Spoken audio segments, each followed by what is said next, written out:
Hey everybody, welcome back to Shoulda Cashed Out.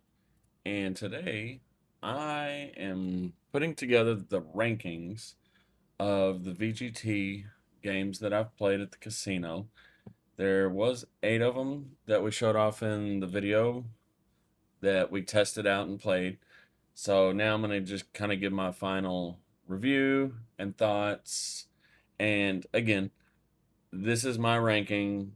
This is based on my experience, my gameplay with these machines. Your experience may be totally different than mine. Your opinion is probably totally different than mine, and that's fine. World would be boring if we all had the same opinion. So without further ado, let's dive in. The first one is Polaris Diamonds. Now I remember playing this and we did get the bonus and it seemed like it kept us going pretty good with steady line hits and some red screens. So it the bonus was kind of weak. I think I was doing a $5 bet if I remember right, and it only ended up paying like $60 and it was like a hold and spend feature. So not the best, but definitely not the worst. I think it's kind of middle of the pack.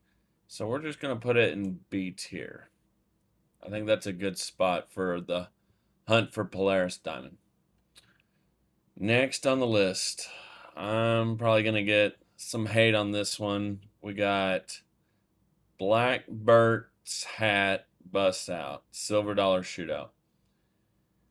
We ran, I think, $200. We got several of the dynamite bonuses and whatnot, but they never really paid a lot. And we were actually doing higher bets, and we just weren't getting the line hits. And there was several times where we were like, how does this not line up? How is it not a line hit? I think there was once where it was like bar wild, and it gave us nothing. And beyond that, we didn't get a single red screen. Okay, and yeah, it could have been just the machine that we picked, but not a single red screen, and we cycled through, 200 or so dollars through the machine and different denoms, different bet sizes, never got a red screen. I would not recommend this game. It goes in F. I will not be playing it again on the channel for the foreseeable future. With the other VGT options, I would not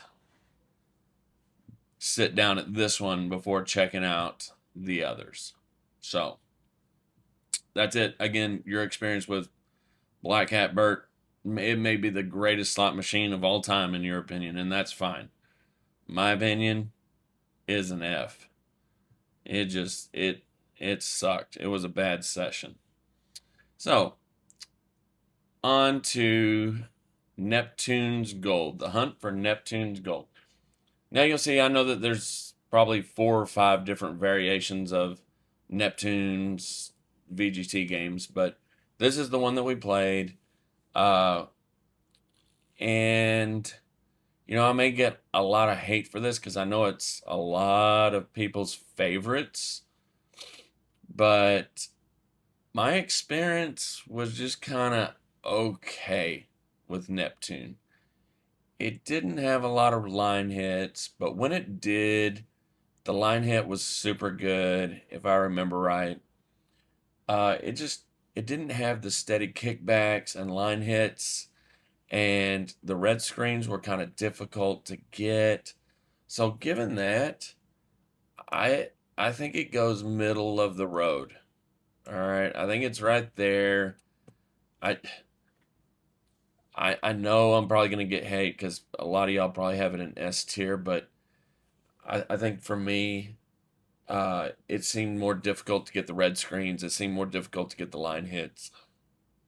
So for that reason, middle of the tier. Next up, Hot Red Ruby Rakes in the Riches. Uh, this is a really good game. I think we've played it at least 10 or 12 times. and we've either broke even on it or came out a winner. So it's pretty steady, and it gives really good steady line hits. I think there was in the video, I think no, it was the one where I was challenging should a mom in a slot challenge, and I think I went like 16 spins without any sort of kickback, and that was really unusual. But then all of a sudden, it just took off like crazy. So that was kind of unusual for that game for Hot Red Ruby to go that long without a line hit. So that was kind of startling, and because of that, I'm gonna put it in A tier. I think it's a very good game. It's definitely on the list of machines that I will sit down and play pretty often. If I'm just needing to make a quick 10% win goal or something, it's definitely on my list to sit down and play. So, definitely a good machine. Check it out.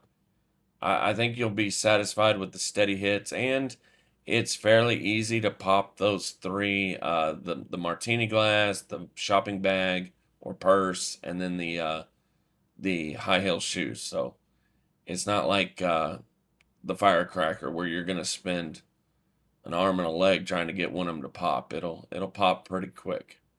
So for that, it's an A tier. Definitely should check it out. Definitely should be playing. Next up, we've got Meatloaf's Treasure Tales. Now, this was the first time I've ever played this game. I've seen it at Winstar, Choctaw, and Border, all these places, but I've never sat down and tried it. And I'll tell you what, I was pretty impressed. It was fairly easy to get red screens. It had steady line hits. I don't think there was more than maybe 8 dead spins, and then it would start paying or red screening. So I was very impressed. I thought it performed very good. I would put it below Ruby.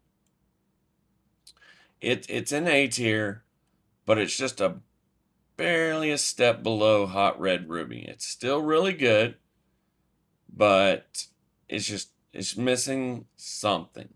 Okay. I didn't get the dog bone or dog tag bonus.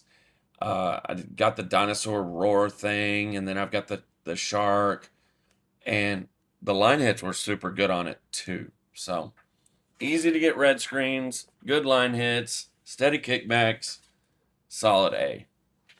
Next, we have The Hunt for the Secret Kingdom.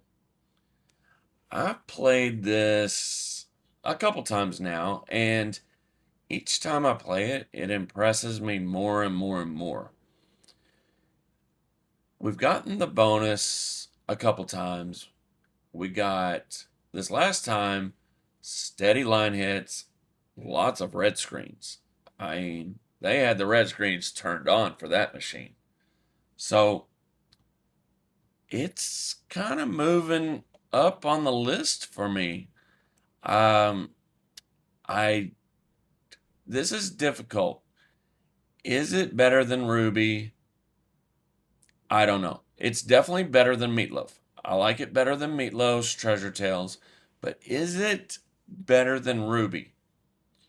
For right now, today, it is not better than Ruby. And that's because I've played Ruby 10, 12 times. I've played Secret Kingdom twice. Okay? So if I have the same experience that I had last time on Secret Kingdom, and I've played it maybe 5 or 6 times, I think I would put it ahead of Ruby. It had better line hits and more red screens than Ruby. I was very impressed with it, but I just haven't played it enough to put it ahead of something that I've played several times and have had really good success. Now, Mr. Moneybags makes a mint. Folks, Um, this is a slot machine that should be all over your radar. Good line hits, excellent red screens, steady kickbacks. It extends your gameplay. I don't think I've ever had more than 8 to 10 dead spins, and then it just takes off. I've had the best success at 5%, 5 cent denom and 25 cent denom. Haven't really explored the 10 cent very much, but when I have, it didn't really do anything. But as soon as I put it on 5 cent or 25, it would just take off. I think I've played money bags around 15 times now, and knock on wood,